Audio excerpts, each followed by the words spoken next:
retrofitting videos? Yeah, I feel like I should talk about those.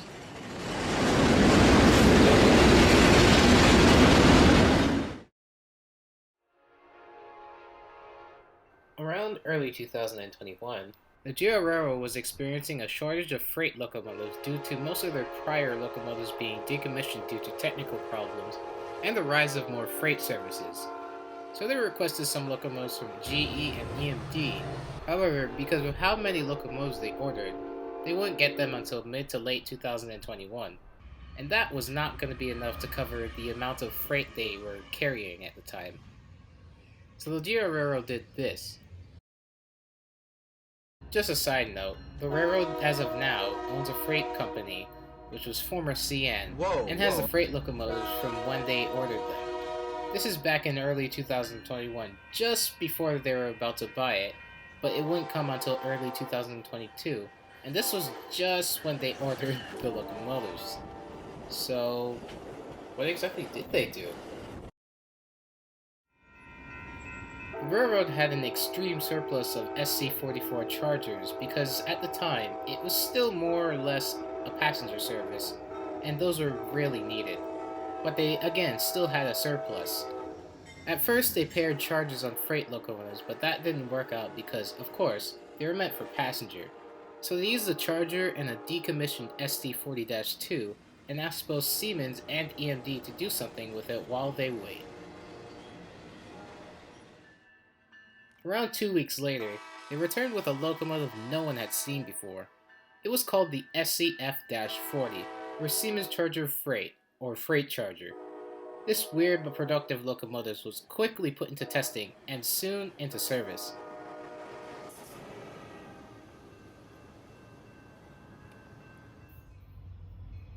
More of these special-looking units were made for when the first one proved its worth on the railroad.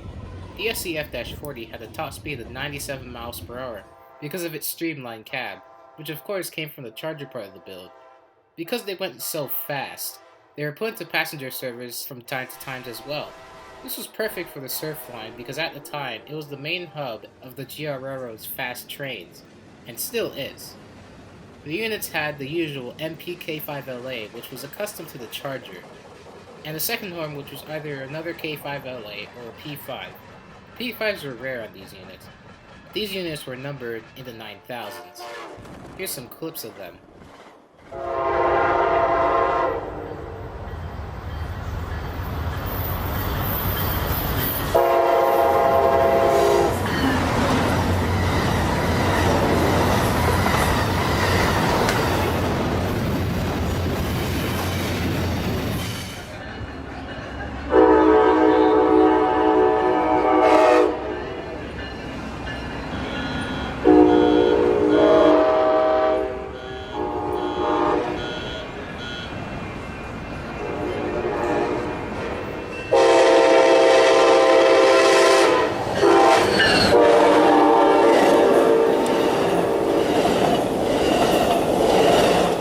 The SCFs were shuttling freight up the lines of the railroad, owned and even expanded into new lines.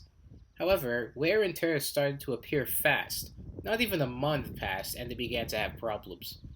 Typically, locomotives don't pull long heavy trains on their own.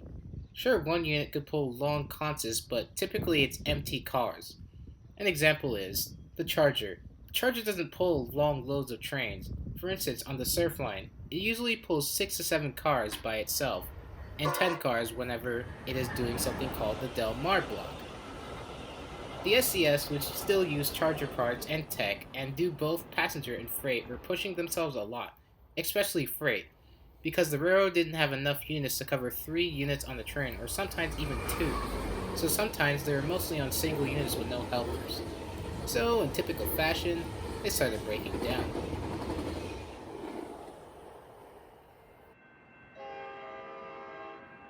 The railroad had to endure months of this until their batch of GEs and EMDs were done. They returned the SCFs so they could get modified a bit to have flared radiators and some extra components.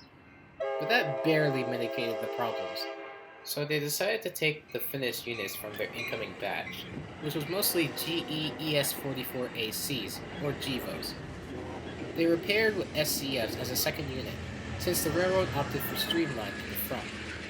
Breakdowns still happen with the SCFs, but less now, with more units to pull those long trains. As you should all know, war was happening during the time of the SCFs and began escalating. With this, freight services diminished, allowing the SCS to be sidelined for repairs and possibly retirement as more EMD and GE locomotives came. When the First War ended, also known as just Season 1, all of the SAFs have been sidelined and ready for possible scrapping. The GR opted to keep 4 of these SCFs and turn them into something else. Once again, they returned to the companies and they returned it to SCFs 70s. Instead of the SD 40 2 being the engine components and other parts, it was SD 70 ACE components, making them into the SCF 70s still owned by the railroad. By now, the FCS are only used in special occasions or when extra power is needed.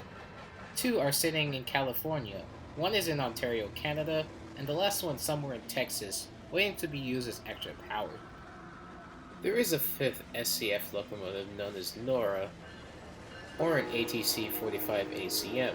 It is a Siemens and GE build, but doesn't seem to count in this case. The Siemens Charger Freight series is quite unique in itself. Though weird looking, they aided in the expansion of the G.R Railroad as it is today.